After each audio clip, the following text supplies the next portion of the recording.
Bonjour à tous, c'est Starman. Alors aujourd'hui, on va vous présenter un petit tier maker sur les sorts offensifs. Donc j'avais fait les sorts d'accompagnement. On m'avait demandé si j'allais faire les sorts offensifs. J'avais dit que je le ferais. Donc je vais prendre un peu de temps pour le faire. Donc comme toujours, hein, je le fais en live, en streaming. Enfin, ce que moi je considère comme un streaming pour moi. Et je vous donne ma vision des choses en fonction du contexte, en fonction des builds, et je vous explique ce classement qui va être divisé donc en 6 catégories. Donc vous allez avoir les sorts complètement OP, c'est ceux comme d'habitude les sorts où grâce à ça vous marchez sur le jeu, hein. C'est des sorts extrêmement puissants qui sont reconnus comme tels, sur lesquels il y a très peu de débat dessus. Voilà, et donc c'est des sorts que vous devez absolument avoir et abuser si vous voulez éclater le jeu. Ensuite, vous avez ce que j'appelle des sorts efficaces, c'est-à-dire que c'est des très bons sorts quand on regarde les dégâts qu'ils font versus leur point d'action. Ça peut être des sorts qui s'épuisent un peu avec le temps. C'est des sorts qui souffrent peut-être des fois d'un manque de dégâts, notamment en fin de jeu, pour être complètement OP. En tout état de cause, ce sont quand même des sorts qu'il faut garder en mémoire tout le temps quand vous avez un job particulier.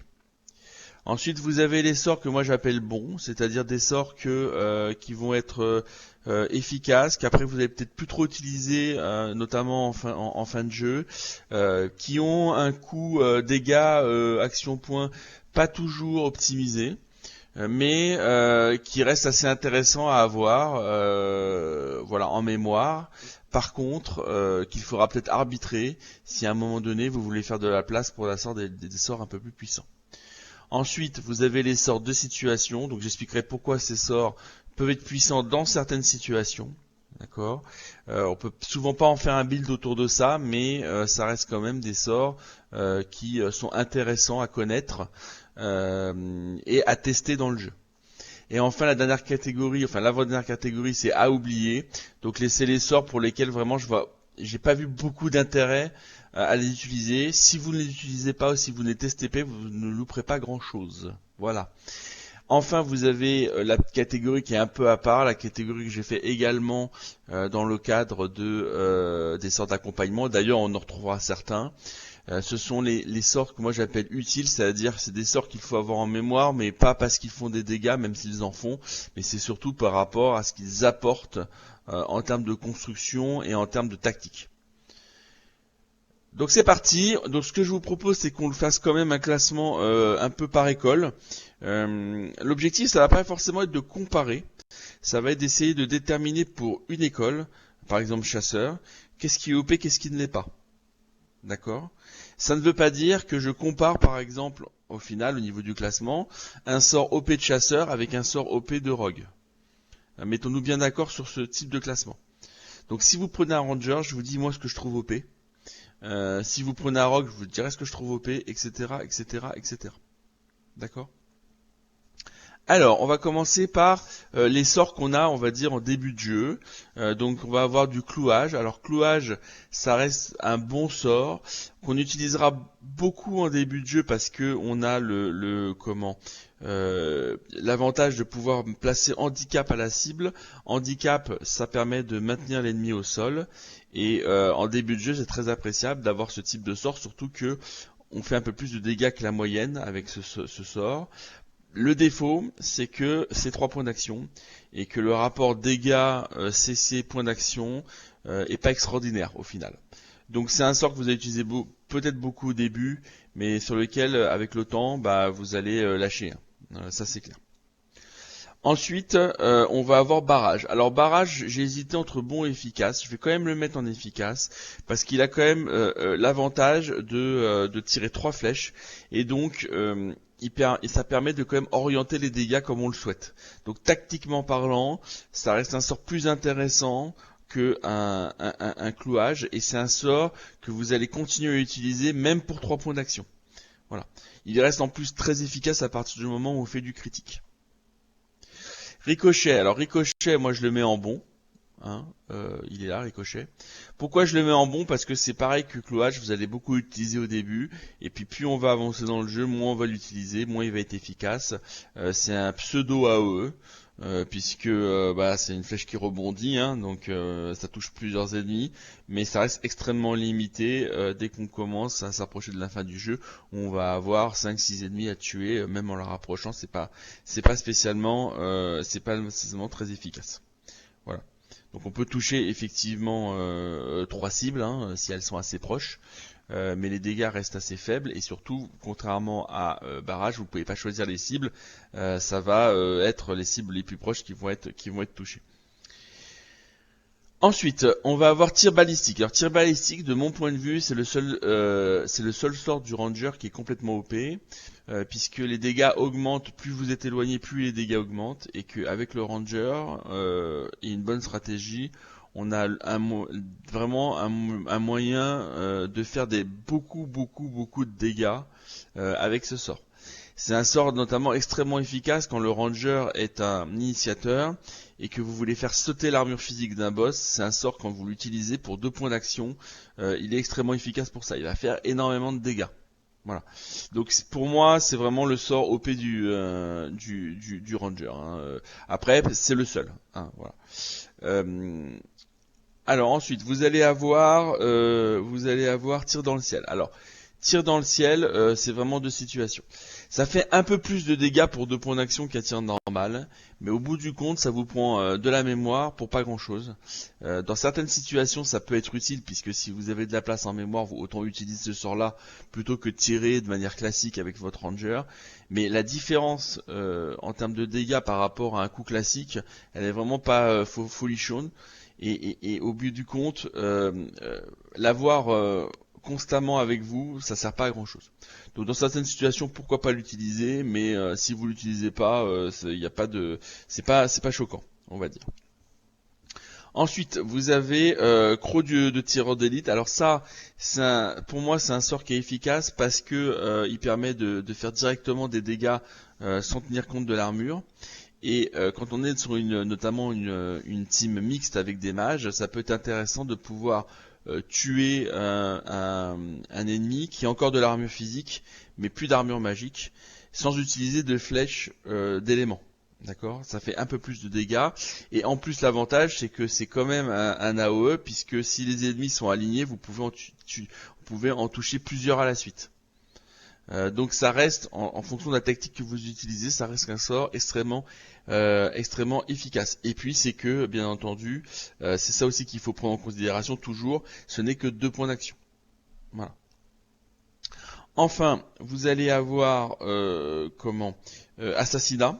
Alors celui-là, je suis partagé. Pourquoi? Parce que c'est un sort qui peut faire beaucoup de dégâts quand on est en furtivité, mais c'est 3 points d'action. Donc moi je le classe en bon. Mais il y a vraiment débat entre efficace et bon. Alors il y en a qui me diront que c'est OP parce que si on se met en furtivité, tout ça. Oui, si vous vous mettez en furtivité, si vous voilà, bon, ok. Mais à la base, je trouve que c'est trop compliqué ce sort-là pour qu'il soit efficace. Il faut trop préparer pour que ça soit vraiment un sort qu'on utilise de manière classique. Il faut 3 points d'action, donc c'est compliqué. Moi, je le mets en bon. Honnêtement, quand j'utilise un ranger, je l'utilise pas beaucoup. Voilà. Je préfère utiliser d'autres sorts, voilà. Et puis mon ranger est pas forcément celui qui va me servir à faire le plus de dégâts, notamment dans une team mix. Donc je le classe en bon, mais voilà, il y a débat efficace bon, ça va, moi je peux admettre qu'il y en a qui le classent en efficace. Voilà. Et ensuite on va passer au sort de source. Alors vous allez avoir le premier sort de source. Qui est volée de flèches.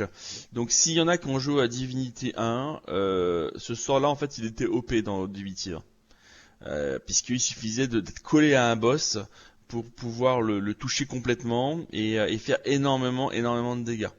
Donc c'était un sort d'AOE à la base qui était censé toucher plusieurs ennemis, mais quand on l'utilisait au corps à corps, ça faisait énormément de dégâts. Bon, on peut toujours l'utiliser au corps à corps. J'ai fait 10 vidéos où je fais vraiment beaucoup de dégâts avec ce sort-là.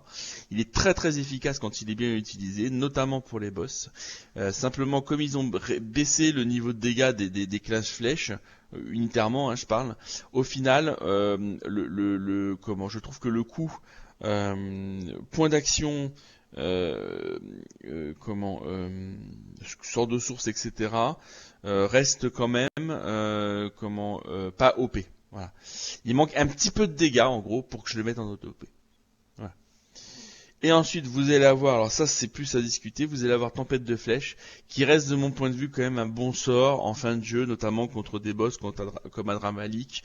Voilà, quand on regroupe les ennemis, ça reste quand même assez puissant. Quand on l'a, on commence déjà à avoir un très bon niveau de critique. Donc voilà. Après ça se discute. Hein. Moi ça me choquerait pas de le mettre en bon. Voilà.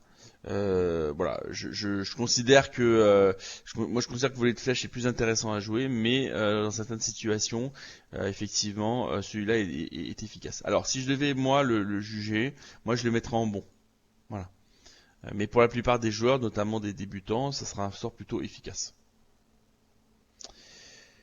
Voilà, donc j'ai fini avec le Ranger, donc après on va passer au sort d'art de la guerre. Alors les sorts d'art de la guerre, je fais une petite aparté quand même sur ça, c'est que ces sorts-là, en fait, ils vont convenir à partir du moment où on parle d'un build de mêlée, de corps à corps, d'accord.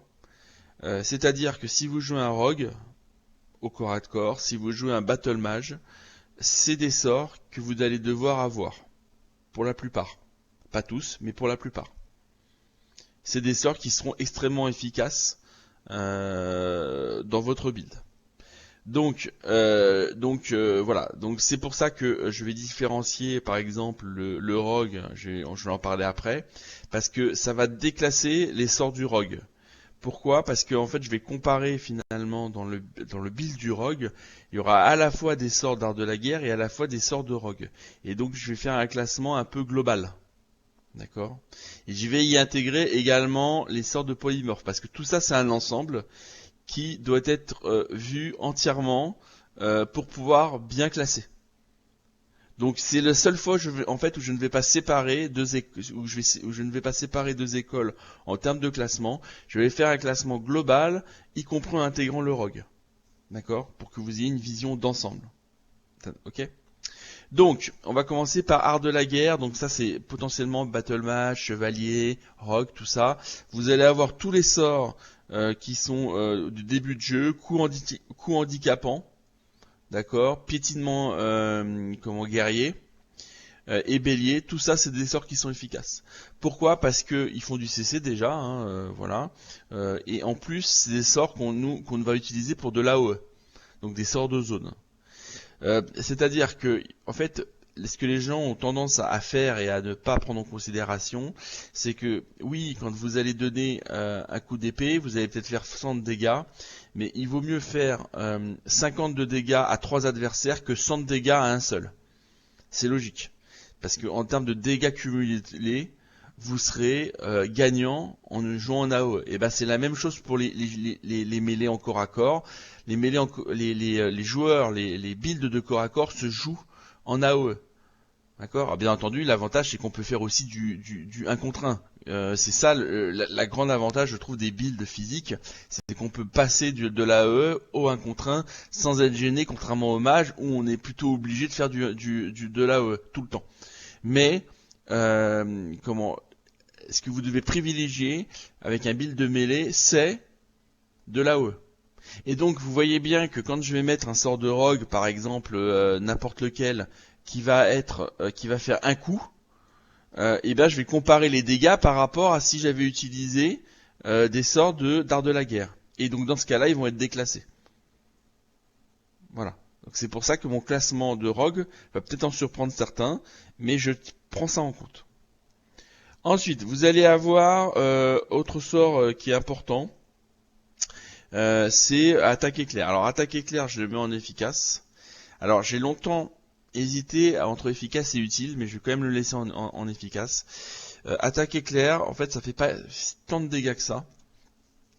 Mais l'avantage que ça, c'est que ça vous permet de vous repositionner en termes d'attaque, sans utiliser de points d'action pour vous déplacer. C'est-à-dire qu'un build de mêlée, il sera efficace à partir du moment où il utilisera très peu de points d'action pour se déplacer sur la carte.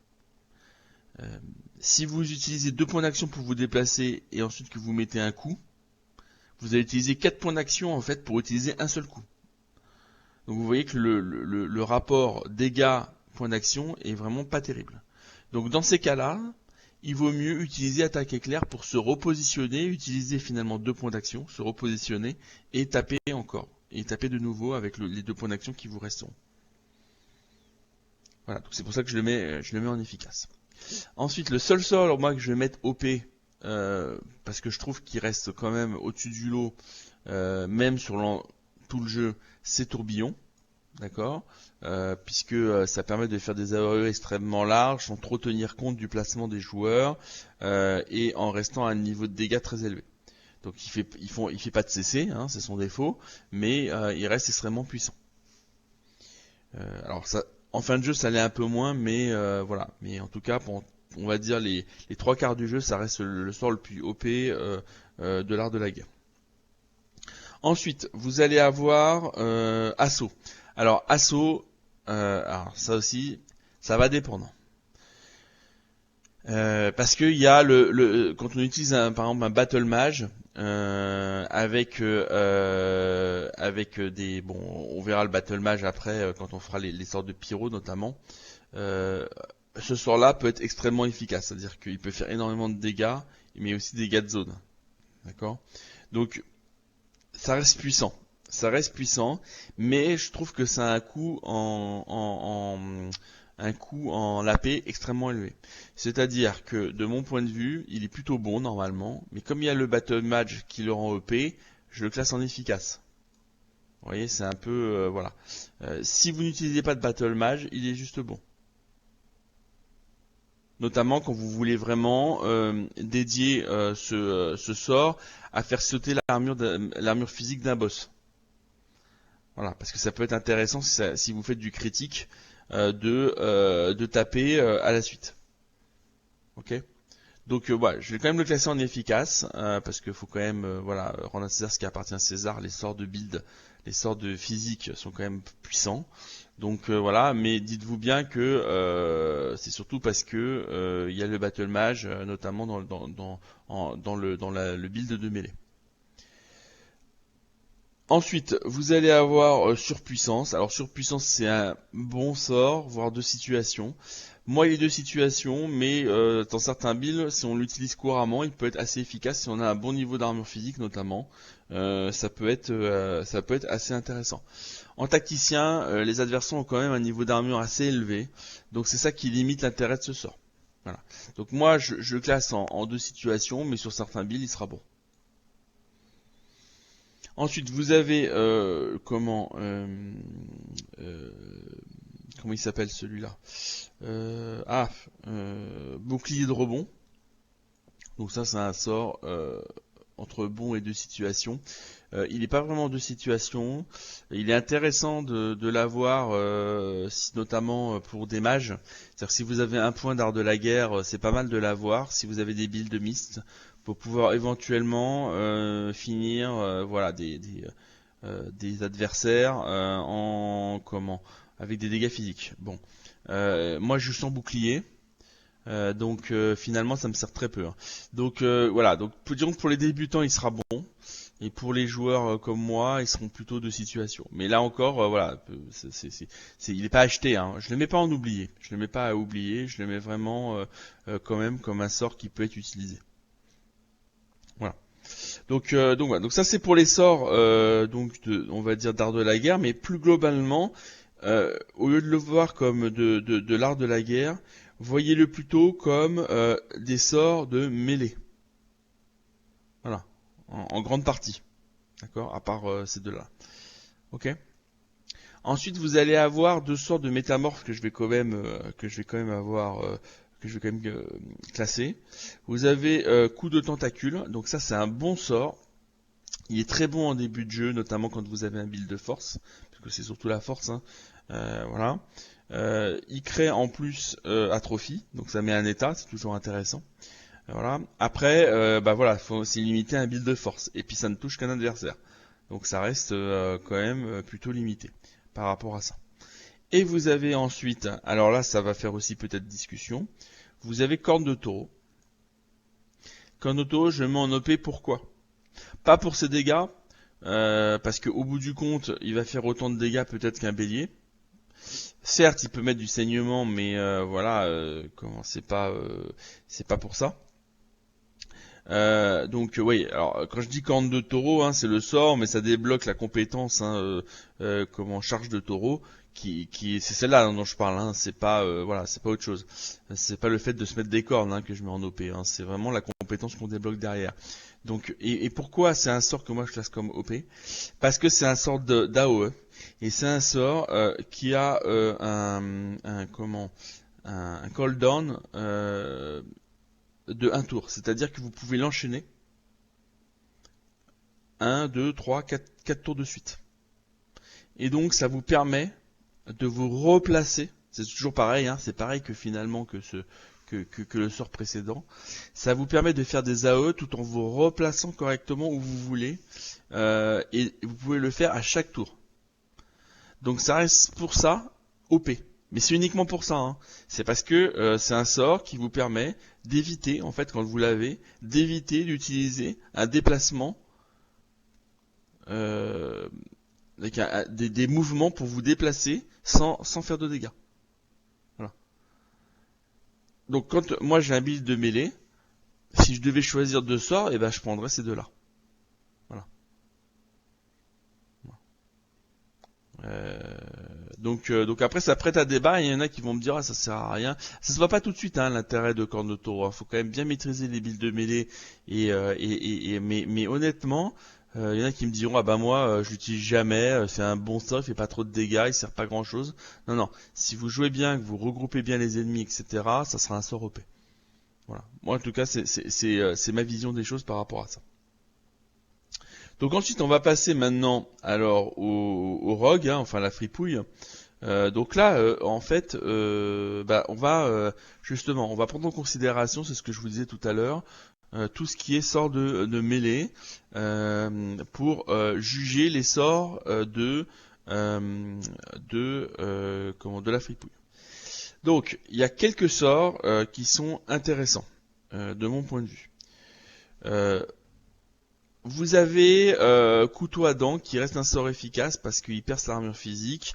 Beaucoup de dagues en plus l'ont par défaut ce sort. Donc c'est-à-dire que quand vous équipez la dague, vous l'avez sans utiliser de points de mémoire.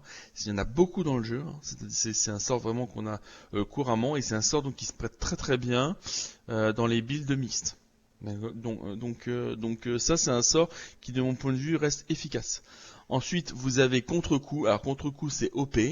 Pourquoi? Parce que vous faites beaucoup de dégâts avec un seul point d'action et ça vous permet de vous déplacer sur la map. C'est-à-dire de vous mettre en position.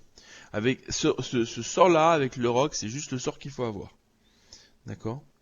Ensuite, vous avez couteau de lancer. Alors couteau de lancer, ça va être très efficace en début de jeu parce que ça va vous permettre, voilà, quand vous n'avez pas assez notamment de capacité à regrouper les ennemis, de peut-être tuer un ennemi à distance facilement, voilà, malgré ces deux points d'action que ça vous coûte.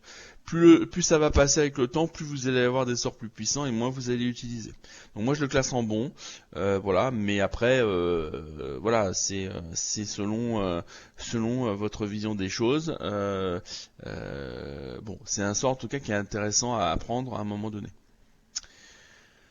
Ensuite, on va pas tout de suite aborder les sorts de source parce que j'y viendrai après. Ensuite, vous allez avoir muselage. Donc muselage, ça détruit l'armure magique et ça réduit au silence.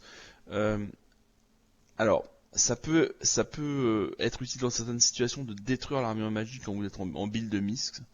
Mais concrètement, à moins de faire de votre rogue l'initiateur, ce sort-là il va pas vous servir. Si vous êtes un expert en fait, il sera oublié. Vous l'utiliserez très peu. Parce que en fait, le moment où vous allez jouer, l'ennemi normalement il a plus d'armure magique. Donc finalement, ça ne sert pas à grand chose. Voilà. Moi je le mets à oublier dans certaines situations quand le rogue est initiateur, pourquoi pas. Mais sinon pour moi il a oublié ce sort-là. Moi il me sert jamais. En fait dans mes trucs. Alors rupture de tendon. C'est un bon sort. Il y en a qui vont hurler en me disant ouais mais si tu combines avec patte de poulet tout ça. Bon j'ai déjà dit ce que j'en pensais. Le combo patte de poulet rupture de tendon, c'est un combo qui est très cher en termes de points d'action et efficacité. C'est-à-dire que pour qu'il soit complètement efficace, il faut qu'il n'y ait plus d'armure physique, d'accord. Il faut que vous ayez placé votre rupture de tendon. Il faut que derrière vous ayez mis hâte pour que le poulet se déplace plus vite et fasse plus de dégâts.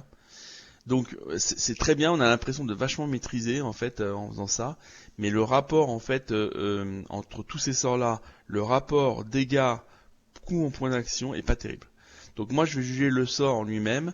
Il peut être efficace avec pote de poulet, hein, je dis pas le contraire. Hein. J'ai fait des vidéos avec notamment où je tuais Grog comme ça, le troll très facilement, d'accord. Donc voilà, mais moi de mon point de vue il reste bon. C'est un bon sort, sans plus. Il y a mieux, il y a mieux. Ensuite, on va avoir l'âme corrompue, on peut le prendre, oui, l'âme corrompue, c'est celui-là. Donc l'âme corrompue, c'est un bon sort, mais c'est 3 points d'action, c'est-à-dire que ça fait beaucoup de dégâts, mais à cause du fait que ça prend 3 points d'action, je peux pas le classer en efficace. Voilà. Ça reste un bon sort qu'on peut utiliser, voilà. Il est même de situation pour moi, mais je vais quand même lui laisser sa chance parce que voilà, il a quand même, il a quand même des petits avantages. Ensuite, je crois que comment il s'appelle celui-là, cruauté terrifiante, je sais plus, c'est un truc comme ça, je crois, un truc comme ça. Donc moi je le considère de situation bon. C'est un sort que j'utilise pas beaucoup, il fait beaucoup de dégâts, mais pareil, 3 points d'action. Il peut mettre terreur à la victime, donc c'est pas mal pour avoir du CC. Ça reste quand même bon, voilà, dans certaines situations. En fait, il a de l'intérêt seulement si vous êtes capable de mettre terreur. Voilà. Là, ça peut être intéressant, notamment sur un boss. Mais je trouve qu'il y a beaucoup plus efficace en fait pour le rogue. C'est pour ça que je peux pas trop le classer. À la rigueur, mettons-le quand même en bon parce que il a quand même un état qui est assez intéressant. Mais bon, à part ça, je vois pas trop d'intérêt. Ensuite, on va voir lequel je vais mettre après. Coup de grâce. Alors coup de grâce, c'est du bon ou très efficace. Ça dépend comment vous le jouez. Puisque là, c'est furtif ou invisible. On est souvent invisible. Par contre, voilà, faut 2 points d'action et de la source pour pouvoir l'utiliser. Donc ça reste un très bon sort pour tuer les boss. Voilà, il reste quand même très efficace quand on veut faire du 1 contre 1 et faire beaucoup de dégâts, notamment après une période d'invisibilité. C'est quand même assez sympa de l'utiliser. Voilà, après, ça utilise 3 points de source. Donc c'est pas mal. C'est pareil pour la partie toute lame dehors. Donc ça, c'est un équivalent au sort du un peu meilleur d'ailleurs pour ça celui-là je classe, je vous avais dit que je le classerais en bon s'il n'y avait pas le battle mage. Là typiquement celui-là il est en efficace tout le temps, c'est-à-dire que si vous faites du 1 contre 1 ça reste extrêmement puissant sur un boss pour lui faire sauter son armure physique. Voilà. Et ensuite vous avez éventail de poignard. Alors éventail de poignard c'est OP. Ça permet de balayer en fait tous les ennemis, de toucher tous les ennemis qui sont visibles. Donc c'est un sort complètement cheaté. C'est un sort de source qui permet de faire donc des AOE critiques de manière extrêmement efficace. Et il est vraiment hyper fort. Pourquoi? Parce que aussi il prend qu'un point de source. Donc par exemple sur un initiateur c'est juste un extrêmement bon sort. Voilà. Et j'avais oublié le dernier, donc Bras de Morphée. Donc Bras de Morphée, pour moi c'est un sort qui reste efficace parce qu'il ne prend que 2 points d'action. Donc si vous devez faire du corps à corps, c'est-à-dire sur un personnage seulement, sans AOE, autant l'utiliser, il fait quand même un peu plus de dégâts physiques et en plus il applique atrophie. Voilà. Donc ça reste d'un très très bon niveau. On va maintenant passer au sort aéro. Donc c'est une très bonne école, hein, aéro. C'est un bon compromis entre le CC et les dégâts. Hein. Avant la définitive édition, c'était même avec l'hydro bien meilleur que le pyrogéo. Donc il y a plusieurs sorts hein, qui sont intéressants. Le sort de mon point de vue qui est qui est OP, c'est superconducteur. Voilà. Alors j'inclus le fait que dedans vous allez pouvoir utiliser quand même de l'affinité élémentaire régulièrement, pas tout le temps mais régulièrement. Donc ce sort-là, il utilise 3 de points d'action, mais on peut le faire descendre à 2. Donc ça crée des dégâts de foudre sur tous les éléments, tous les ennemis qui sont visibles. C'est-à-dire que si vous êtes en hauteur, vous pouvez toucher tous les ennemis qui sont autour de vous, même s'ils sont en cercle. Donc c'est un sort extrêmement puissant et c'est surtout un sort qu'on peut obtenir, un sort de niveau 16, mais qu'on peut obtenir au level 12 en faisant une combinaison d'un parchemin qu'on achète avec un book qui permet d'obtenir ce sort donc avant 4 levels avant. Donc vraiment un sort hyper efficace et qui peut être sans aucun problème mis sur un pyrogéo par exemple pour compléter les dégâts de feu et de terre si besoin. Moi je l'ai souvent sur mon pyrogéo, hein, ce sort-là. Je le mets sans aucun souci. Ensuite, vous allez avoir des sorts plus classiques. Alors, vous allez avoir au début, bien entendu, les premiers sorts qui auront par exemple des charges électriques. Alors ça reste des sorts, on va dire bons. Alors vous allez utiliser beaucoup au début parce que vous n'allez pas avoir beaucoup d'autres sorts d'attaque. Mais à terme, 2 points d'action pour ça, c'est beaucoup trop. Si vous arrivez à avoir une affinité élémentaire, ça vaut le coup de l'avoir. Mais sinon, il n'y a pas de trop d'intérêt. Ensuite, vous avez rayonnement aveuglant. Donc ça, c'est plutôt efficace, moi je trouve. Après, c'est un sort qui peut être utilisé notamment en complément avec un battle mage quand on est au corps à corps, par exemple. C'est un sort qui fait pas mal de dégâts. Simplement, voilà, il n'est pas fait pour être un sort de mage à distance. Donc voilà, c'est ça qui l'empêche finalement d'être OP, hein, c'est que c'est un sort plus de corps à corps et que donc il est efficace, mais seulement quand on maîtrise quand même assez bien le jeu. Voilà, on peut le mettre en bon, hein, c'est efficace ou bon, ça dépend comment vous le jouez. Donc pour un débutant, moi je pense que ce sort-là, il sera plutôt en bon. Il sera efficace pour un joueur plutôt expérimenté. Toucher électrique, pour moi, ça c'est 2 situations, voire à oublier. C'est un peu pareil, il faut être au corps à corps, mais c'est vraiment pas terrible en termes de dégâts. Et en plus, voilà, quand vous jouez un mage, vous êtes souvent à distance, donc il n'y a pas trop d'intérêt à l'avoir. Ça reste quand même, voilà, possible dans certaines situations de pouvoir l'utiliser, notamment en début de jeu. Mais à part ça, moi je vois pas tellement l'intérêt de ce sort. Ensuite, vous allez avoir éclair et béton. Alors ça, c'est très utilisé aussi par l'adversaire, hein. Ça, c'est un bon sort. Alors pourquoi je l'avais pas en très bon? Parce que c'est quand même 3 points d'action. Alors certes, il pouvait avoir affinité élémentaire, hein, mais disons que c'est un sort qu'on utilise quand même beaucoup au début de jeu. Et en début de jeu, 3 points d'action pour ce sort, même s'il fait quand même pas mal de dégâts, ça reste quand même très cher payé. Voilà. Donc moi je le mets en bon à cause de ça. Il aurait 2 points d'action, il serait en efficace, mais voilà, malheureusement. Bon, voilà. Ensuite, vous allez avoir point sous pression. Alors ça reste un bon sort, il est pas très efficace, mais l'avantage qu'il a, c'est qu'il prend qu'un point d'action. Donc souvent, quand on joue avec des mages, il se peut que par exemple on fasse une combinaison entre 2 sorts, un qui fasse 3 et un qui fasse 1. On utilise nos 4 points d'action, comme ça. Donc c'est bien de pouvoir faire du dégât quand même avec un point d'action. C'est pour ça que je le mets en bon. Voilà. Sinon il aurait été en 2 situations. Ensuite, vous allez avoir les sorts de source. Alors vous allez avoir la version des éclairs, donc c'est électrocution en chaîne. Ça c'est très efficace. Voilà. Vous allez avoir, ça c'est très bien, hein, enfin ça fait pas mal de dégâts, ça fait du CC et ça touche alors je sais plus, ça touche l'adversaire, ça touche combien, 8 je crois, un truc comme ça.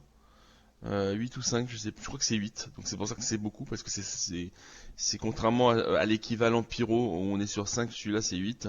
Et en plus ça fait du CC. Donc c'est très bien. Circuit fermé, pareil, c'est efficace, mais il faut savoir le maîtriser. C'est extrêmement puissant, hein, comment un circuit fermé. Voilà. Après, comme c'est plus du corps à corps, faut quand même savoir maîtriser le sujet. Donc je dirais qu'il est bon pour un débutant, efficace pour un joueur très expérimenté. Et si vous avez un battle match, ça peut être aussi un bon complément quand vous vous retrouvez face à des ennemis qui sont immunisés au feu. Et enfin, vous avez Orage. Alors Orage, moi je le mets quand même en efficace. Ça reste quand même un très bon sort sur 2 tours. Il n'est pas OP, pourquoi? Parce que pour un sort de source niveau 3, il y a quand même beaucoup mieux par rapport à ce qui existait à côté. Mais bon, voilà, on aurait pu le mettre OP, mais il était avant, hein, il l'était.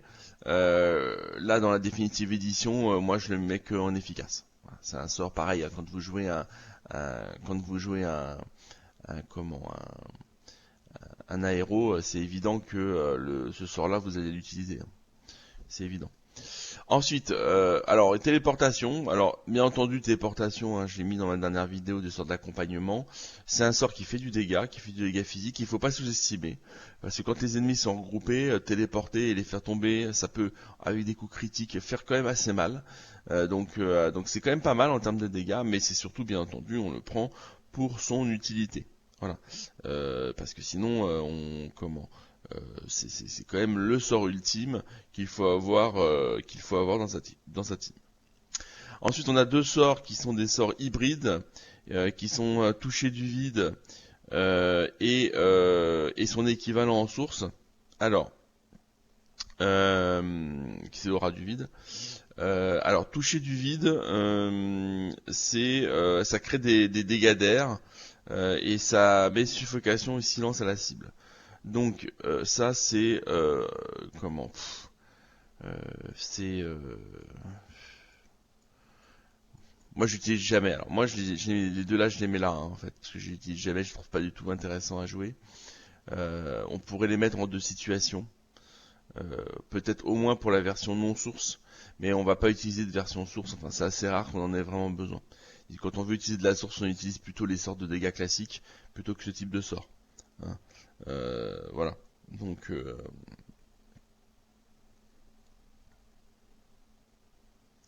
voilà. Après c'est des dégâts pareils, hein, ça fait pas mal de dégâts, hein, bon ça peut être intéressant. Ouais, ça crée une aura après. Bon on peut les mettre en 2 situations. Allez, je vais être sympa, je vais les mettre en 2 situations. Testez-les, vous verrez que c'est pas franchement idéal pour pour l'intégrer dans un build et être efficace. En tout cas, moi, j'ai pas vu beaucoup d'intérêt sur ces sorts-là. Ensuite, on va parler de notre ami le Géo. Alors le Géo, bien entendu, qui s'associe avec le Pyro, hein, pour être complètement compatible. Vous allez avoir, alors on va faire un petit mix parce que c'est vrai que on peut se poser des questions. Vous allez avoir empalement. Alors empalement, c'est un très bon sort. On va le mettre en efficace, euh, même si c'est vraiment un sort OP en début de partie. Il devient moins intéressant, notamment avec la combinaison des pièges. Ces 2-là, normalement, on l'utilise beaucoup comme combinaison au début de jeu. Quand on commence à avoir les sorts de source, on l'utilise beaucoup moins. C'est pour ça que moi, je les mettrai en efficace. Voilà.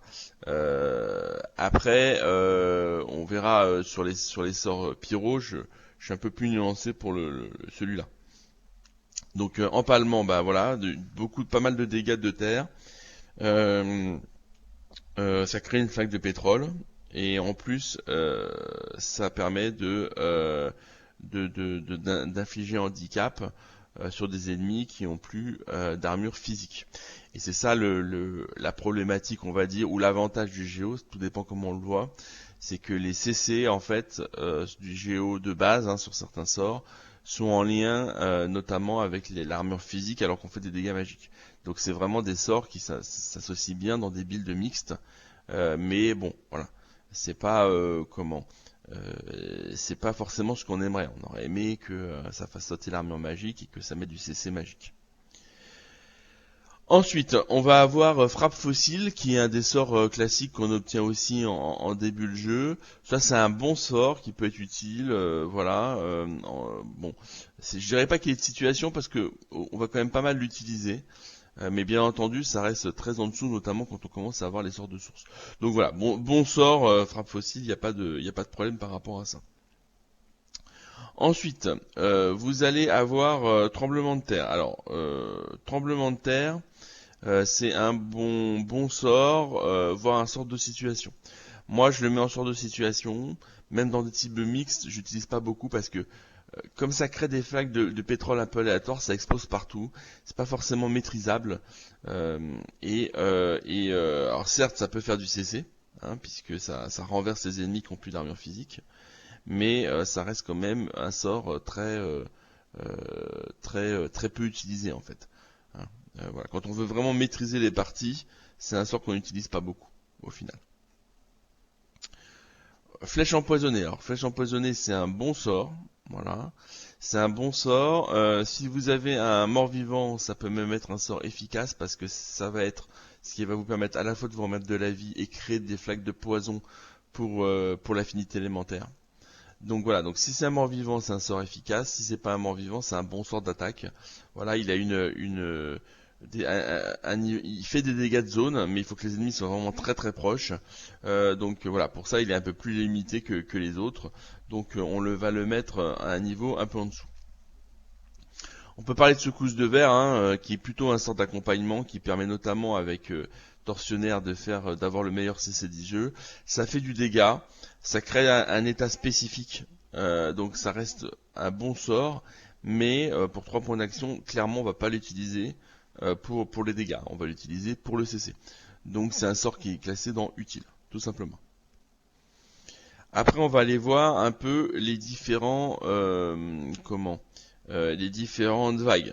Donc vous allez avoir, alors je sais jamais à chaque fois, ça c'est contamination je crois, non, contamination c'est ça je crois, ouais, c'est ça contamination. Contamination, il y a l'équivalent au niveau du pyro qui est ici, on en parlera tout à l'heure.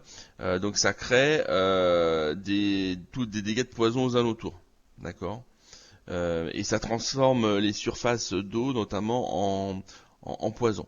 Donc ça peut être intéressant, voilà, dans des builds où il y a de l'eau, on veut créer de l'affinité élémentaire, d'utiliser ce sort-là. Ça prend que un point d'action. Pour moi, ça reste un bon sort. Voilà, ça reste un bon sort qu'on peut utiliser, notamment pour les ennemis sensibles au poison. Euh, donc, ensuite vous avez vague de poison. Alors ça, c'est un sort de mon point de vue de situation. Je trouve moins intéressant que contamination. Mais ça vous donne une immunité aux dégâts de terre. Donc dans certains cas, ça peut être utile de le caster, de se faire du dégât. Voilà, typiquement quand vous combattez des ennemis comme les épouvantails là sur les croix. Ce sort-là, quand vous le lancez, vous avez une immunité à la terre et donc les ennemis ne vous attaquent pas puisqu'ils font des dégâts de terre. Donc pendant un tour, vous êtes un peu tranquille. Ensuite, nous allons avoir des sorts plus de sources. Donc on va avoir, alors je vais mélanger un peu les sorts hybrides parce que c'est explosion de poussière et éruption pyroclastique, c'est un peu les mêmes. Explosion de poussière c'est OP et éruption c'est OP aussi. Hein, c'est les deux sorts de sources. Alors ça c'est un sort hybride. C'est un sort quand vous allez l'utiliser rapidement à partir du level 9, c'est un sort extrêmement puissant puisque en fait ça crée des dégâts multiplicatifs. C'est-à-dire que quand vous lancez ce sort sur un ennemi, si l'ennemi à côté il est collé à l'ennemi que vous visez, il va recevoir aussi les dégâts. Et donc ça veut dire que au lieu d'avoir des dégâts x2, par exemple sur deux ennemis qui sont collés, vous allez avoir des dégâts x4. Voilà. Donc ça c'est quand même plutôt pas mal. Donc voilà. Donc la version source, c'est éruption, hein, et éruption, il y a un gros avantage, c'est que c'est méga puissant. hein. C'est le sort en pourcentage de dégâts qui est le plus élevé du jeu. C'est plus élevé même que les sorts de Nécro. On est à 300% de dégâts, c'est le sort le plus haut. Il a été extrêmement boosté. L'avantage qu'il a aussi, c'est que il ne peut pas vous toucher. Quand vous avez des ennemis qui renvoient via des boucliers, qui renvoient les sorts, le sort qui est renvoyé ne vous touche pas non plus. Donc ils ont vu que c'était tellement puissant que ils ont vu que pour certains ennemis ça peut vous one shot, donc ils ont supprimé. Donc en fait c'est un sort sans danger en plus, c'est un sort qui ne va pas vous toucher particulièrement. Ensuite sport acide. Alors sport acide, moi je trouve bon. Je sais qu'il y en a qui pensent qu'il est OP.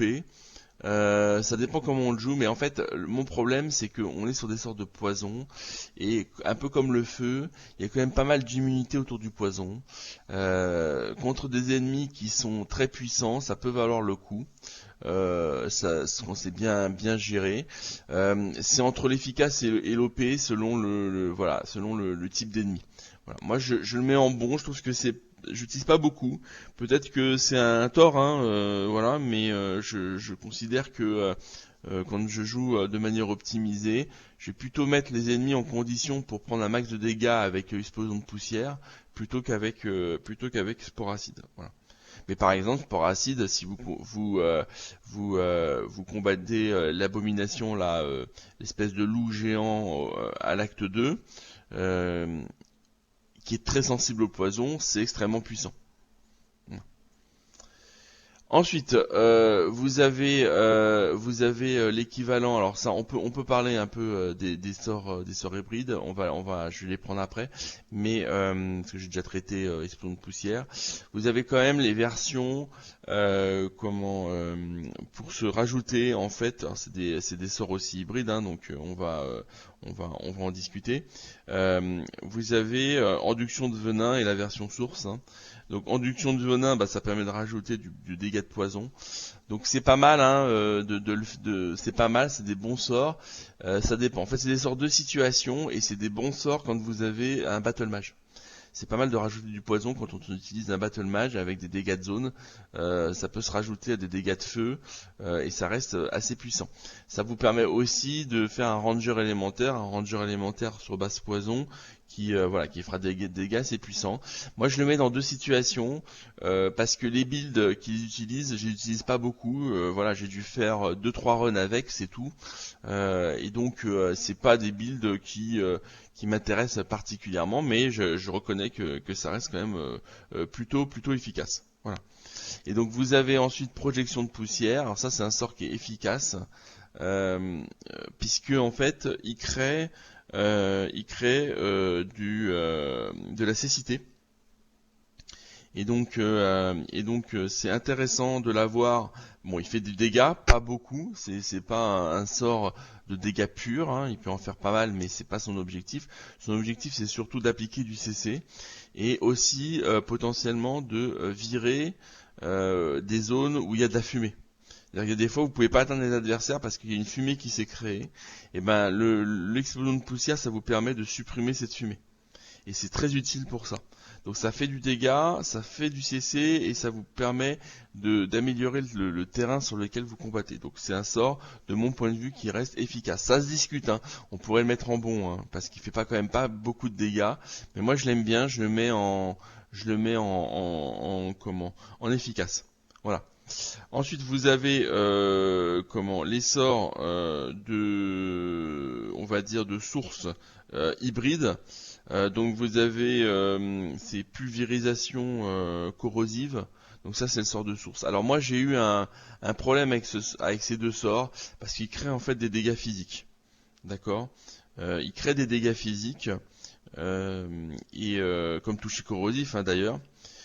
Ça détruit l'armure physique et ça applique acide. Moi j'ai trouvé que c'était pas très très efficace. Mais j'avais l'impression quand je l'ai utilisé que ces sorts-là ne se calaient pas sur l'intelligence. Je trouvais que ça faisait pas beaucoup de dégâts. Est-ce qu'il y a un truc que j'ai pas saisi? En tout cas, oui, j'avoue, ce sont des sorts que j'ai très très peu pratiqués. euh, qui peuvent être utiles quand on a des teams mixtes avec une base par exemple de dégâts physiques et pas magiques. Euh, c'est un bon complément, mais moi honnêtement, j'ai pas vu l'intérêt. Donc s'il y a des gens d'ailleurs qui ont des vidéos où on voit l'intérêt de ce sort, mais vraiment un intérêt concret, moi ça m'intéresse parce que j'ai pas, dans mes expériences, j'ai pas trouvé que c'était des sorts forcément intéressants. Voilà. Je les mets dans situation parce que je leur laisse le bénéfice du doute, mais moi si c'était moi, hein, je les mettrais à oublier, hein, les deux. Voilà. Donc je vais les mettre à deux situations. Oublier, on a très peu finalement des sorts à oublier, hein, je trouve. Euh, donc voilà. Voilà, et ensuite vous avez bien entendu, alors ça c'est armure active. Euh, alors ça fait des dégâts physiques, donc ça peut être intéressant. Honnêtement, j'ai vu, il y a des builds qui sont vachement bien autour de armure réactive, qui font beaucoup de dégâts, mais le problème c'est que ça vous fait des dégâts à vous aussi. En tacticien, le rapport entre votre armure et l'armure de l'adversaire vous est souvent défavorable, surtout quand vous voulez conserver des bonnes stats. Je trouve que, mis à part peut-être certains builds qui sont un peu cheatés, un peu du cheesing, je vois pas trop l'intérêt d'armure active, moi.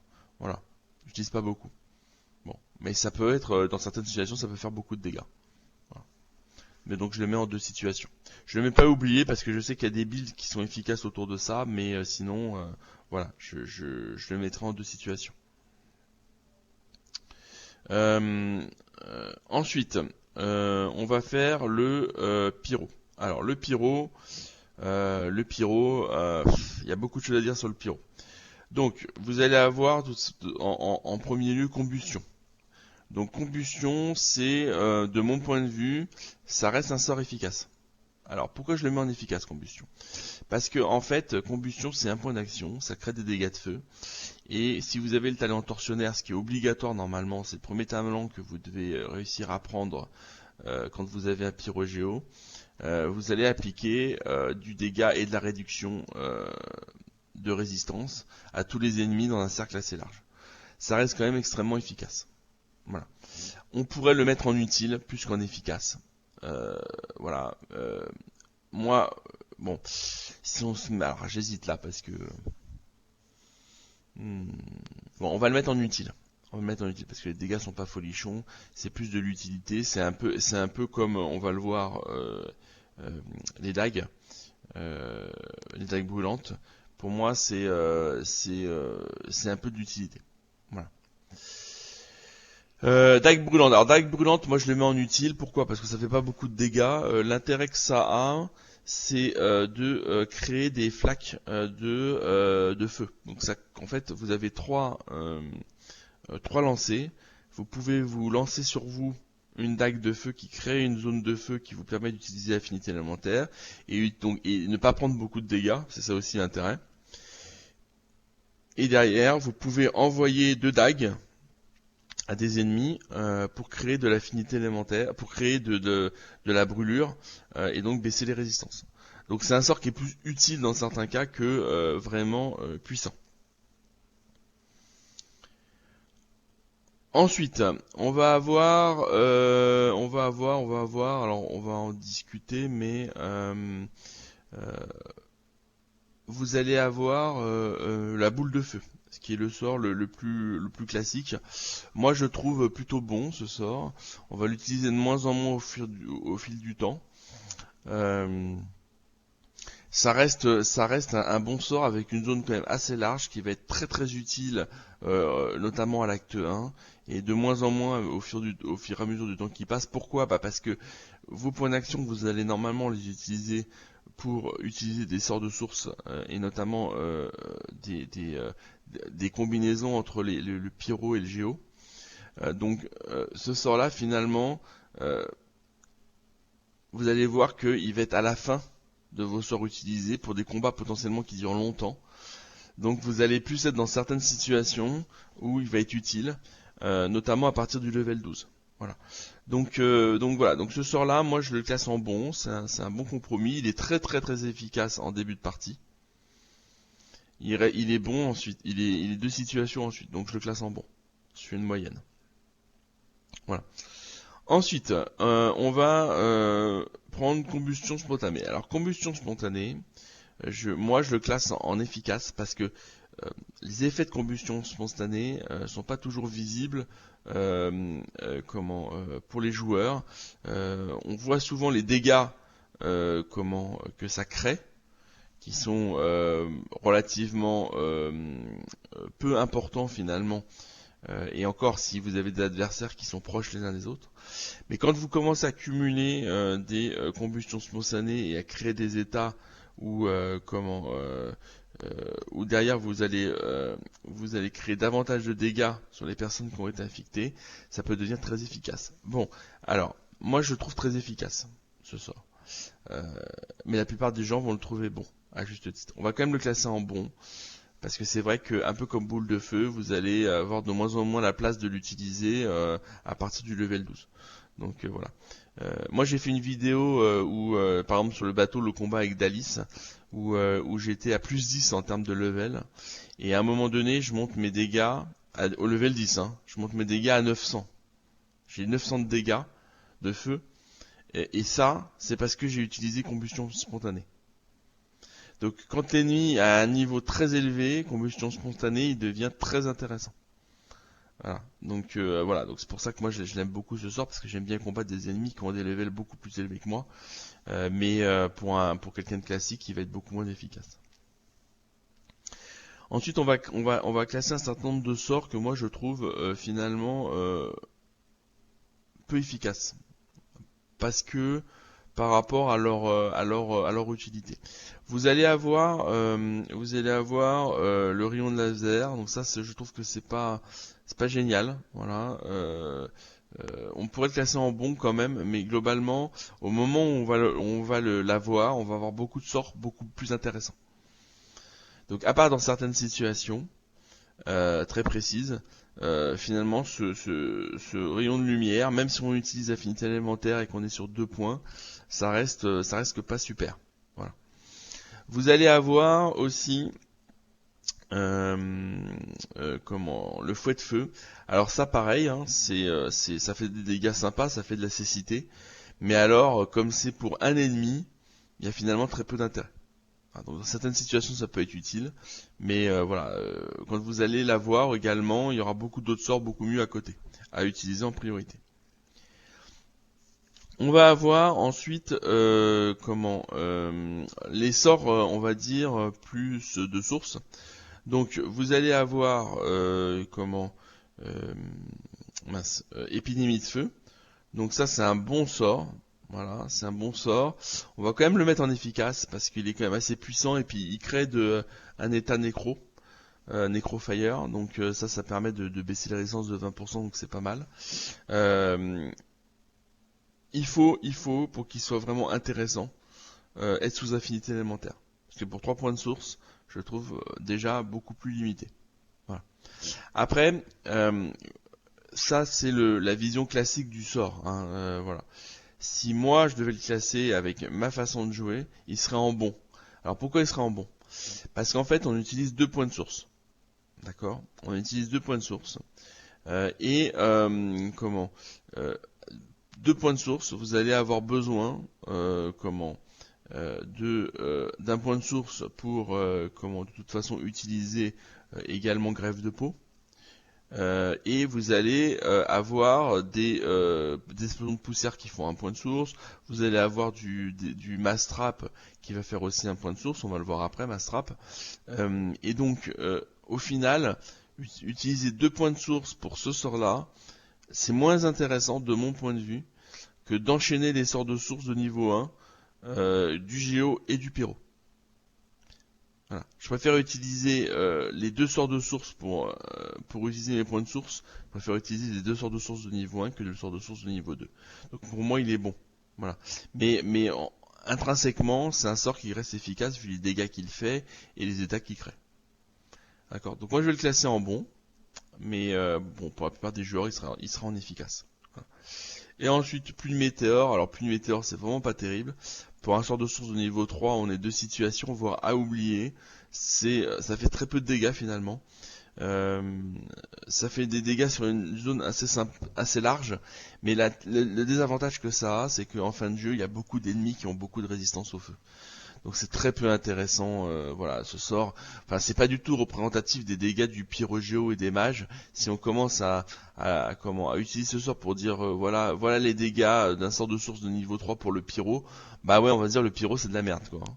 Parce que celui-là, il est vraiment pas terrible. Hein. Donc voilà. Donc moi je le classerais même à oublier. Hein. Je l'utilise. Je crois que j'ai dû l'utiliser une fois à un moment donné pour finir un combat et encore parce que j'étais sous habilité élémentaire. Mais c'est vraiment pas génial. En plus ça prend 4 points d'action. Donc voilà. 4 points d'action, 3 points de source pour ça. Bon. Voilà. Alors moi je le classe là. Vous pouvez dans certaines situations certainement vous pouvez y trouver un intérêt. Mais moi je vais le classer à oublier. Hein. C'est un sort vraiment que je considère vraiment pourri.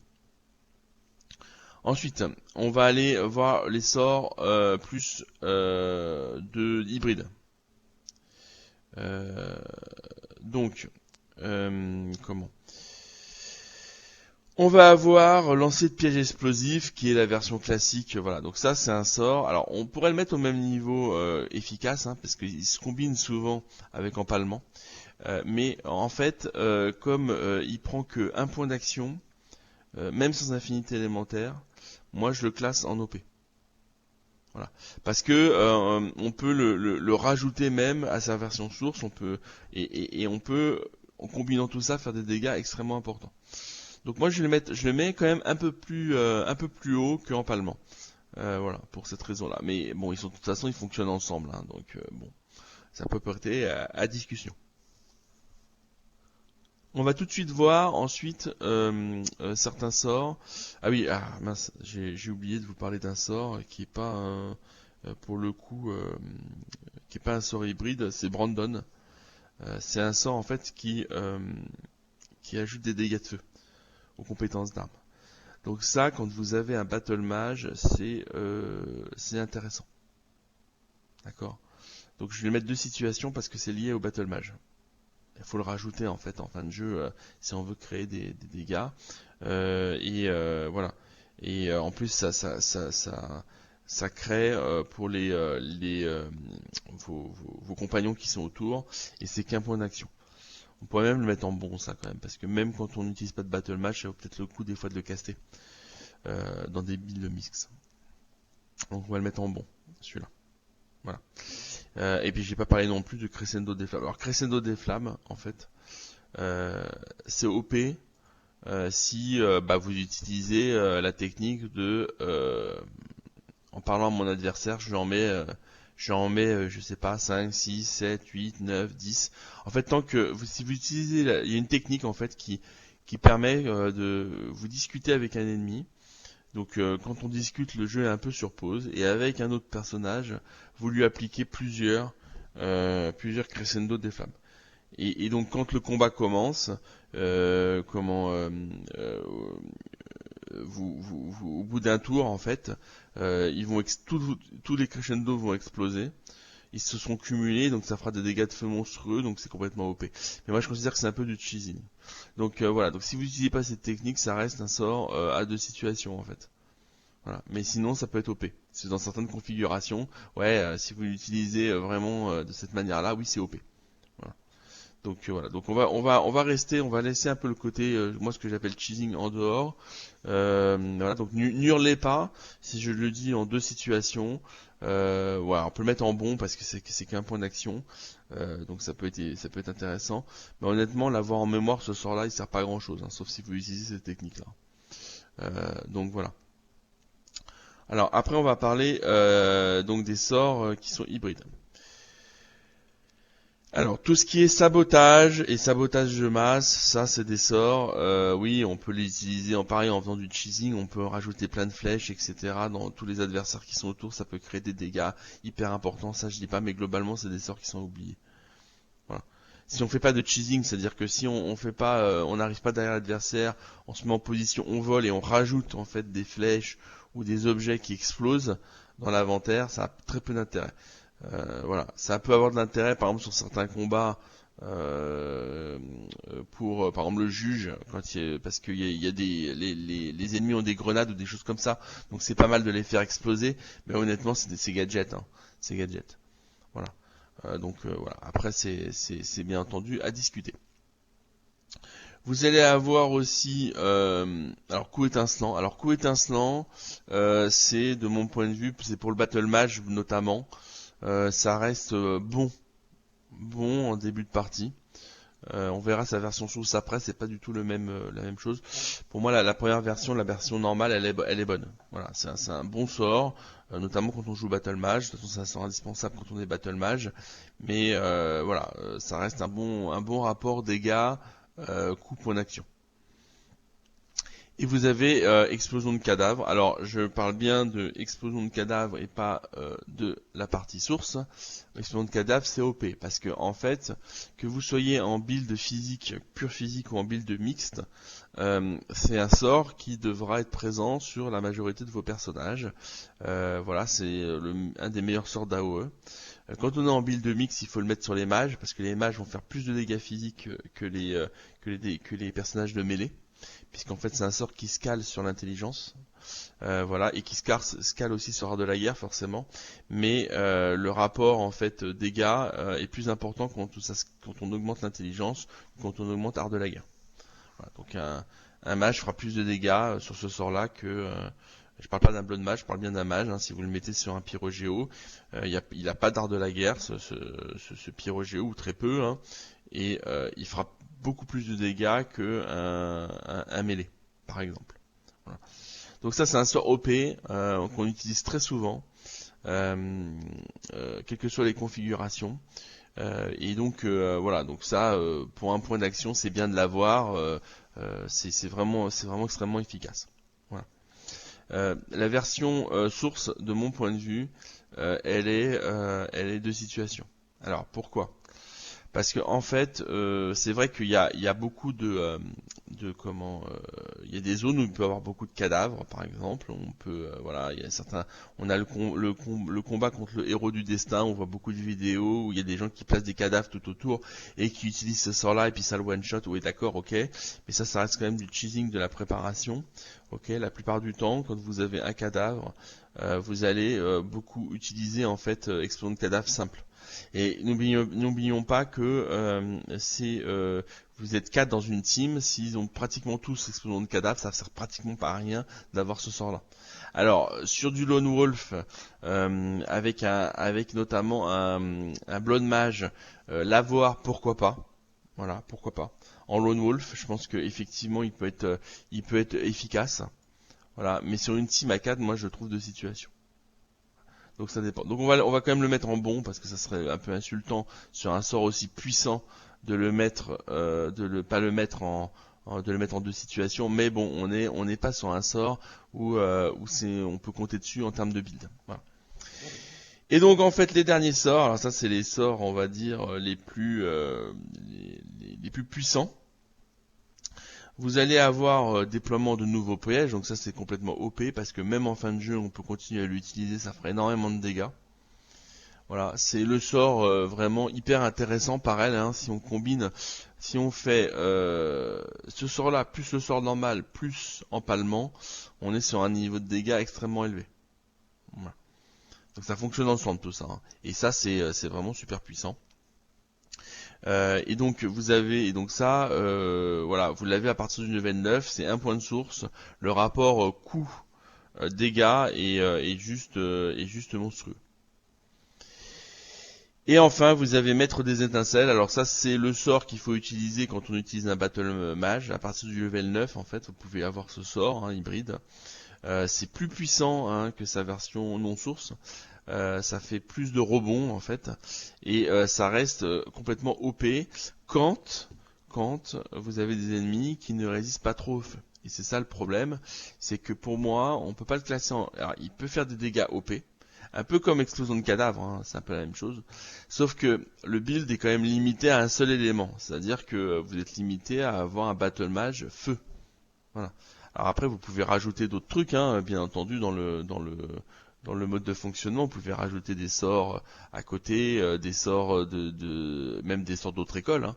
Mais donc le Battle Mage, il est quand même concentré sur un build de feu, et ça reste quand même assez limité en termes d'efficacité. Donc voilà, donc moi je le mets en efficace, voilà, et pas en OP. Voilà, c'est très puissant, mais alors il est passé où? Il est là. Hop, moi je le mets en efficace, je le mets pas en OP, celui-là. Parce que trop spécifique en fait au Battle Mage. Voilà. On continue avec l'hydro. Hein. Donc l'hydro, c'est un peu particulier parce que effectivement c'est une école qui n'est pas basée trop sur l'attaque, mis à part en début de level. Plus on évolue, plus on va avoir des sorts qui sont de moins en moins portés sur l'attaque et qui en plus, quand tu en as, sont pas forcément idéales. Donc l'hydro, c'est une bonne école, un bon complément avec l'aéro. Hein. C'est moins efficace que le pyrogéo.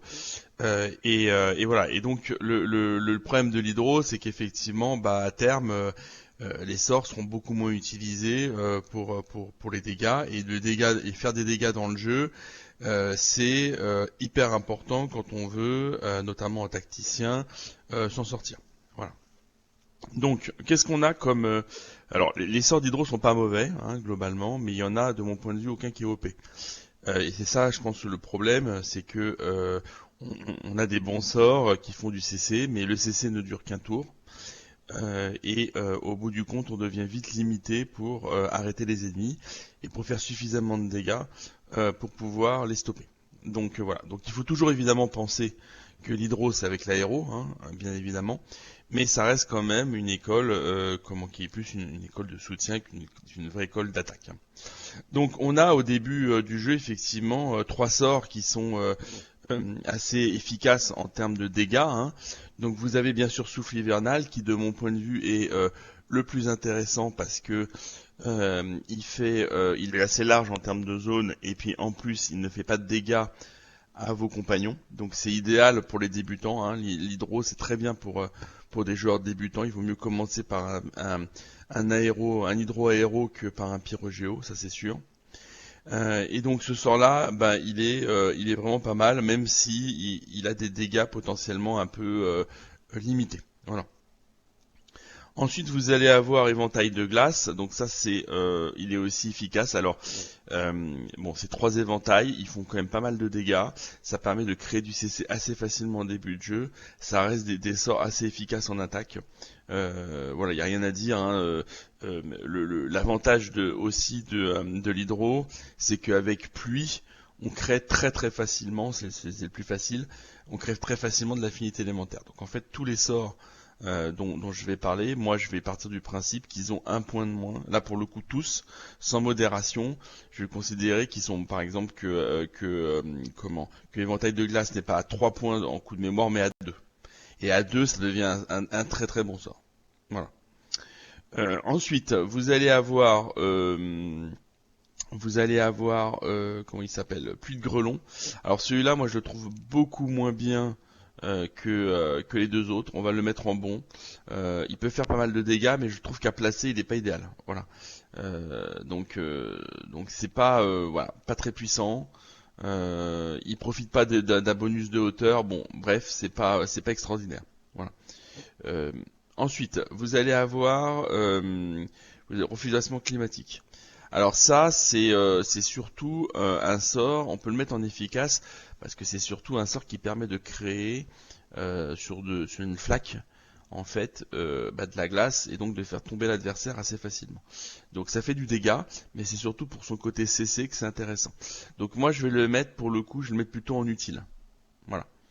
Je vais pas le classer, alors ça se discute, il fait quand même des dégâts, hein, mais disons que si on l'utilise, pour moi, pour un coup, un point d'action, c'est surtout pour son utilité et pour la facilité en fait à créer des flaques d'eau et donc des flaques de glace derrière pour que les ennemis tombent en essayant d'aller vous taper. Ensuite, vous allez avoir brise de glace ou brise glace, je sais plus comment on dit. qui est un sort assez bon, qui peut faire pas mal de dégâts, mais qu'on va pas forcément utiliser comment très couramment. Voilà. Alors, c'est bien, hein, quand vous faites refroidissement climatique, vous créez de la glace, les ennemis tombent, ensuite vous faites brise-glace, vous remettez de l'eau en fait, c'est ça que ça veut dire, et puis ça fait des dégâts. Donc je crois que c'est Aetera qui l'utilise. Quand elle l'utilise, elle, ça fait beaucoup de dégâts, voilà. Mais quand vous l'utilisez, c'est de toute façon un peu moins efficace. Ensuite, gel en profondeur. Alors moi, je le considère comme moi, c'est à oublier pour moi ce sort. Je vais vous expliquer pourquoi. Parce que il est assez puissant, je dis bien. Euh, comment Mais en fait, il est comment il a 4 points d'action pour se déclencher. Donc 3 points d'action si on considère que l'affinité élémentaire est acquis. Je considère que les dégâts qu'il fait versus le coût en points d'action est pas terrible. Ça crée un cône en fait, donc c'est pas très pratique non plus. Alors il a la capacité effectivement euh, de, de tuer instantanément tout ennemi qui a moins de 10% de vie. Mais au bout du compte, mis à part les ennemis qui sont des sacs à PV comme Mordus ou Adramalik, vous n'allez pas beaucoup l'utiliser. Ça va pas vous faire un niveau de dégâts extraordinaire. Voilà. Donc moi, on va quand même le mettre à 2 situations, parce que dans certaines situations, ça peut être un sort efficace. Mais en fait, un hydro-aéro, il va beaucoup tourner autour de ses sorts d'aéro pour faire du dégât et de ses sorts d'hydro pour faire du CC, globalement. Et celui-là, c'est pas un sort qu'on va utiliser en priorité, voilà, dans le classement. Et après, en sort d'attaque, eh ben, vous allez avoir Blizzard, pareil, hein, qui est 4, qui est un peu mieux de mon point de vue que le sort, puisqu'il fait du CC, qui est un peu mieux que le sort du pyro. Mais c'est le même genre de sort. Voilà, dans certaines situations, peut être bon aussi. Bon, on peut le mettre en bon quand même. On peut être sympa avec un peu l'hydro. Il fait quand même des dégâts assez sympas. Il crée des surfaces de glace. Il fait du CC. Bon, voilà, c'est quand même pas trop mal. À la rigueur, si j'ai un pyrogéo, un hydro-aéro, pardon, c'est peut-être un sort que je vais utiliser en dernier recours. Voilà. Enfin, vous avez normalement, quand vous avez un hydro-aéro, vous avez quand même 3 sorts de sources qui sont extrêmement puissants. Donc, même si vous utilisez Apothéose pour pouvoir les lancer, celui-là, il va arriver en 4ème. Voilà. Donc c'est quand même, faut vraiment que le combat dure très longtemps. En plus, normalement, si vous utilisez Apothéose, vous pouvez repartir sur un cycle avec greffe de peau. Donc finalement, quand on est sur un hydro-aéro, ce sort de source, il va être vraiment très très peu utilisé, hein. Voilà. On peut le mettre en bon, mais pour moi, pour moi, il sera de situation. Voilà. En plus, il prend 3 points de mémoire, donc c'est pas neutre. Donc voilà. Donc on a fini pour tout ce qui était, on va dire, mage élémentaire. Et donc j'ai gardé le meilleur, si je puis dire, pour la fin. Enfin, c'est celui que beaucoup de gens aiment, hein, c'est le nécro, qui a quand même pas mal de sorts d'attaque. Et je vais faire quand même un focus sur un ou deux sorts. Je vais expliquer pourquoi je les ai mis. D'ailleurs, je me demande si j'ai bien, oui c'est bon, je les ai tous mis. Ok, donc le nécro. Donc là on part du principe qu'on est sur un blood mage. Donc le blood mage c'est un des mages les plus puissants du jeu puisque il fait des dégâts physiques. Donc il n'est pas contraint, mis à part certains ennemis très rares, à de la résistance. Et donc il fait des dégâts. Finalement il peut faire des dégâts sur tous les ennemis du jeu et des dégâts particulièrement puissants. Voilà. Donc on est sur un mage qui va utiliser beaucoup d'art de la guerre et qui va avoir de l'intelligence. Voilà. C'est surtout l'intelligence qui fait monter les dégâts quand même, faut le rappeler. Et donc quels sont les sorts qui sont comment on les classe en fait, c'est ça. Alors, on a au début de jeu Nuée de moustique. Nuée de moustique, ça peut créer comment ça peut créer de l'hémorragie. Moi, je trouve que c'est un bon sort. C'est un bon sort parce que là aussi, je vais partir du principe que, alors c'est vrai que je devrais pas le faire, mais quand on joue un Blood Mage, on joue quand même Elfe pour avoir l'affinité élémentaire très facilement. Donc tous les sorts que moi je vais calculer, je vais considérer qu'ils ont un de moins.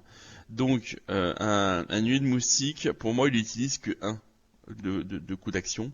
Donc ça reste un bon sort, un bon sort. En début de jeu, il est efficace, mais ça reste un bon sort.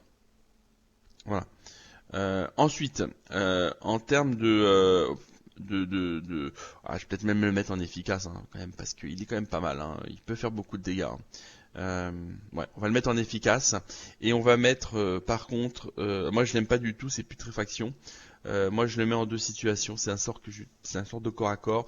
Euh, Finalement, avec une zone quand même très limitée, hein. C'est des zones très limitées pour faire des dégâts. Je trouve pas très efficace.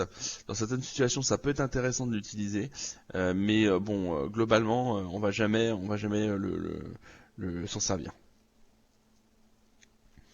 Ensuite, vous allez avoir en sort un peu plus classique, infection.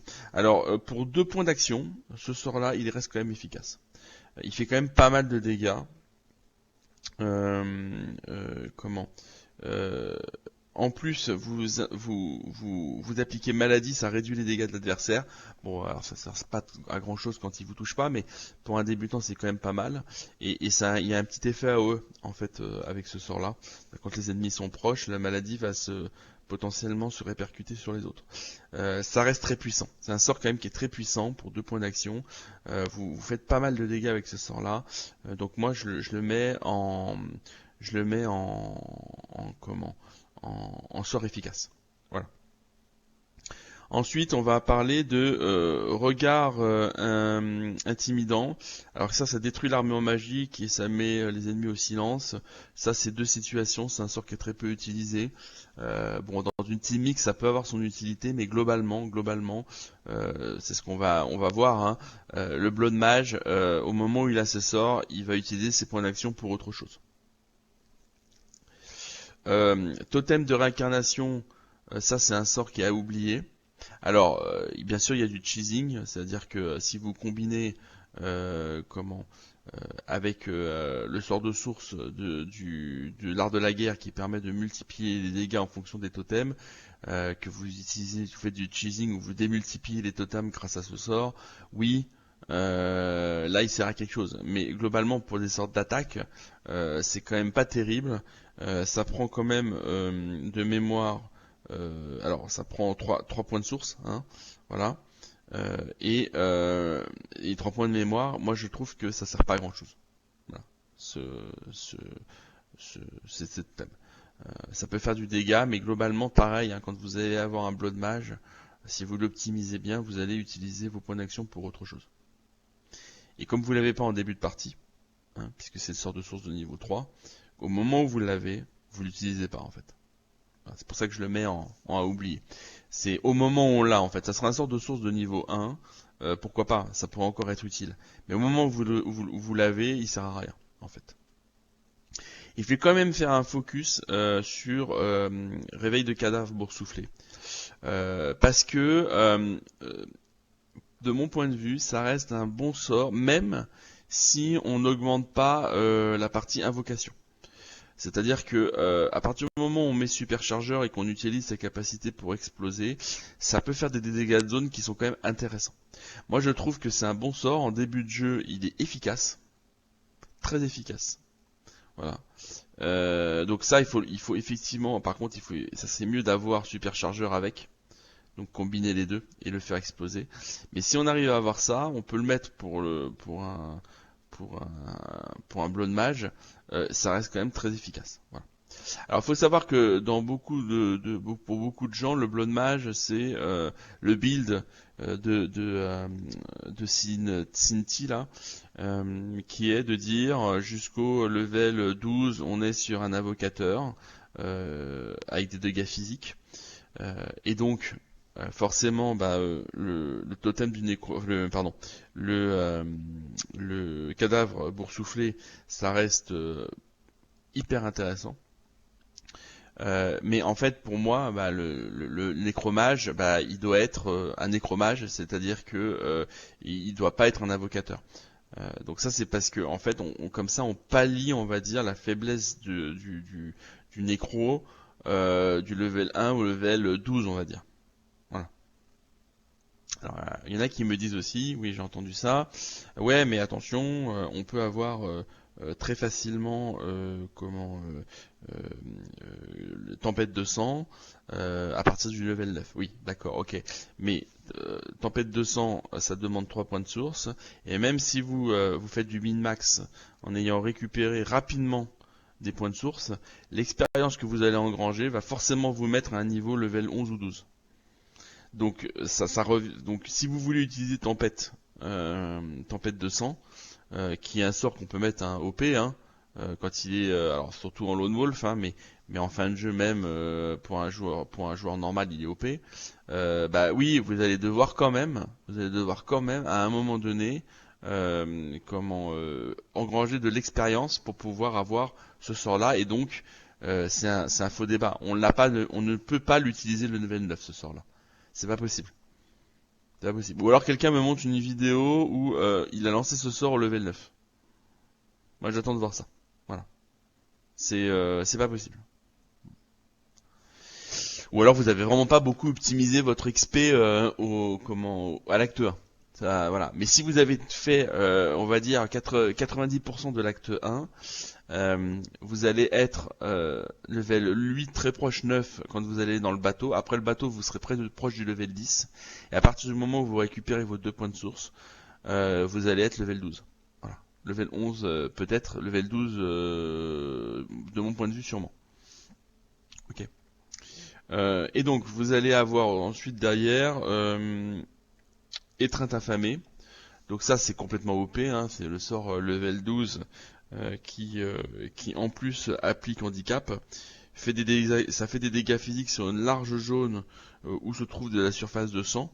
Donc c'est pour ça que c'est très compatible avec euh, tempête de sang, puisque tempête de sang ça balance en fait des grelons de sang qui créent des flaques de sang sur les ennemis, et donc derrière on peut enchaîner avec étreinte de l'affamé. Et de toute façon, si on l'a pas, il y a toujours la pluie de sang qui est ici, hein, qu'on peut caster avant.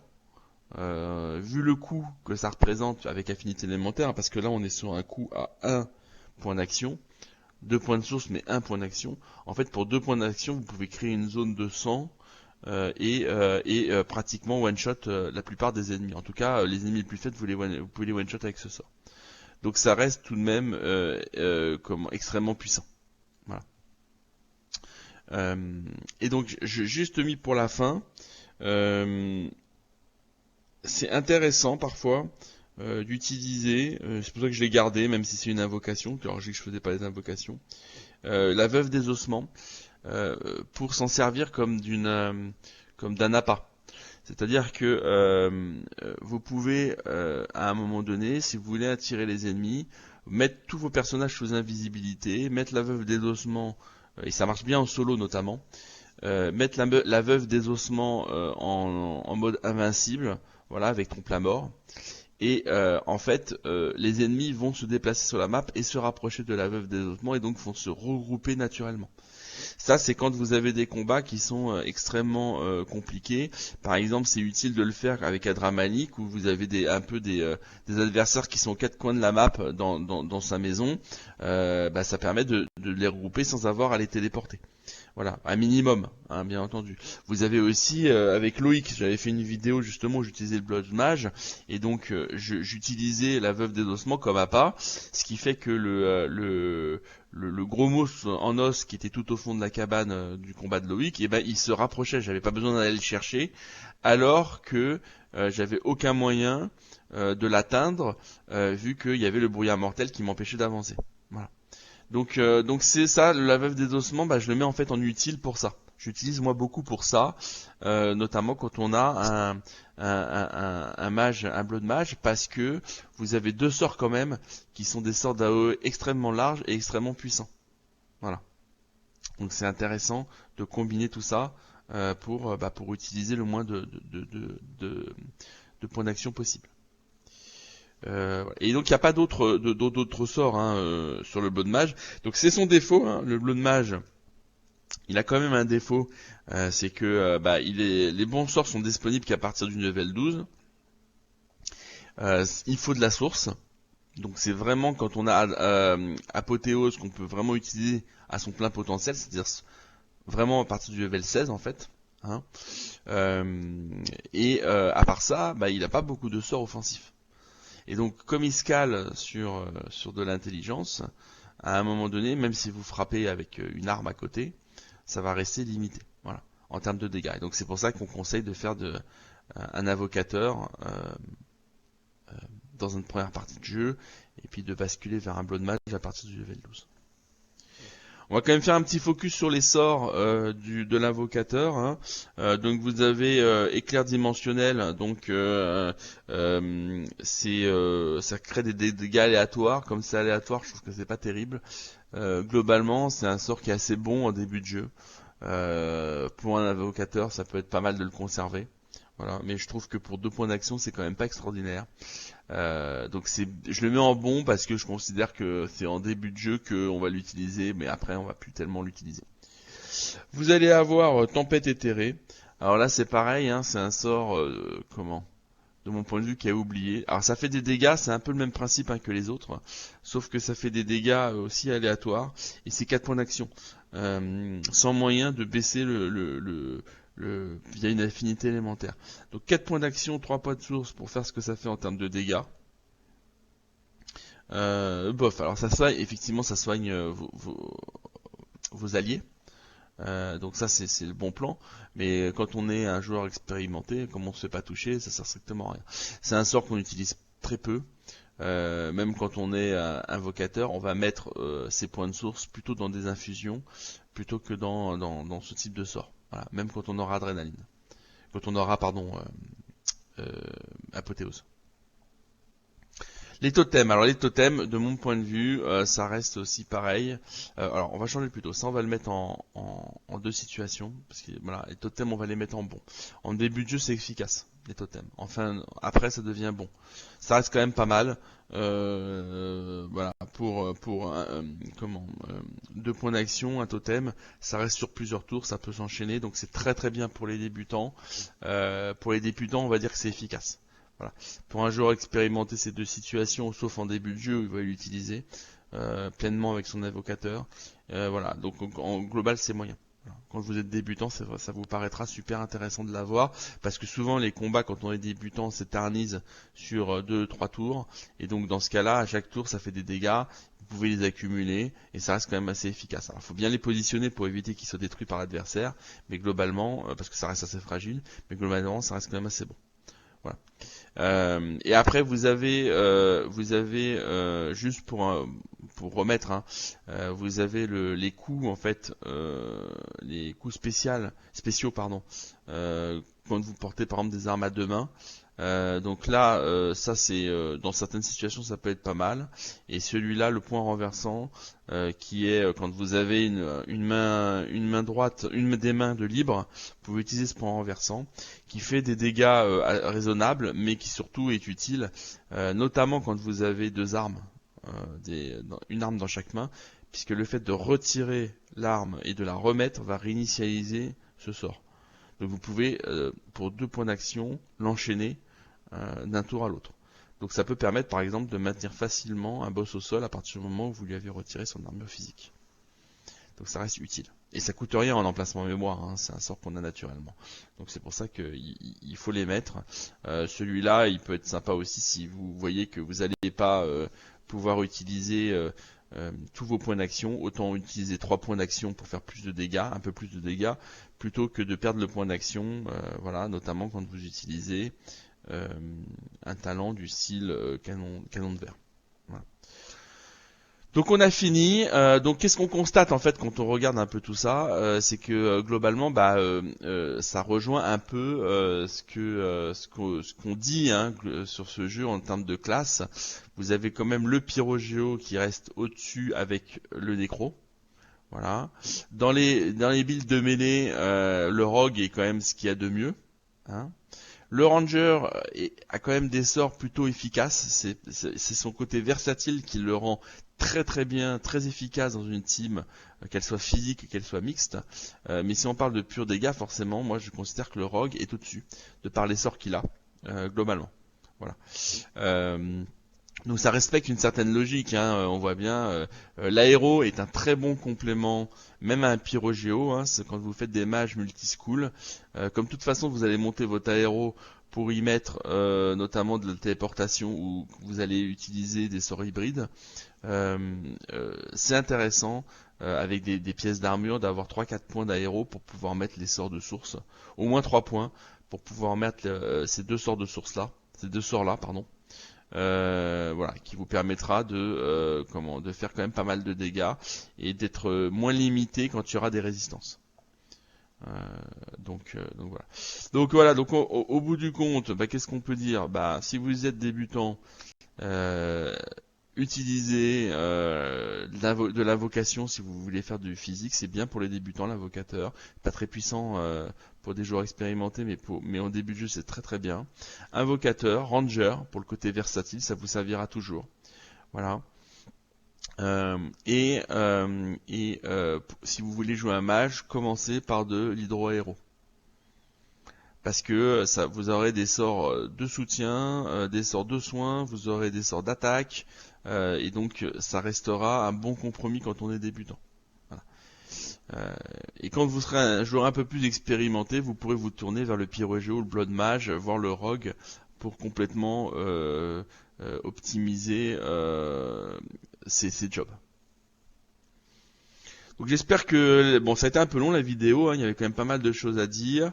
J'espère que ça vous aidera. N'hésitez pas en commentaire à me dire si vous n'êtes pas d'accord avec moi. Hein. Moi, je suis ouvert au débat. Euh, euh, et puis, bah, profitez bien du jeu. Il est vieux, mais ça reste encore l'un des meilleurs jeux qui existent sur ce type. Et j'espère qu'il y aura encore beaucoup de joueurs qui vont s'y mettre. Voilà.